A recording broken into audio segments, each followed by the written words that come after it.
इस बार पीएम मोदी के साथ शपथ की हैट्रिक लगाने वाले कई मंत्री भी हैं।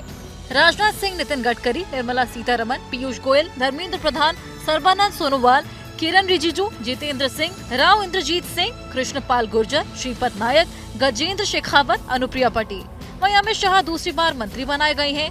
तालमेल बिठाने के लिए एनडीए के सहयोगी दलों से 11 सांसदों ने मंत्री पद की शपथ ली है, जिनमें जेडीयू से ललन सिंह, जेडीयू से रामनाथ ठाकुर, एलजेपी आर से चिराग पासवान, एचएम से जीतन राम मांझी, अपना दल एस से अनुप्रिया पटेल, आरएलडी से जयंत चौधरी, आरपीआई से रामदास आठवले, शिवसेना से प्रतापराव जाधव, टीडीपी से के राम मोहन नायडू, टीडीपी से पी चंद्रशेखर, जेडीएस से एचडी कुमार स्वामी के नाम शामिल हैं।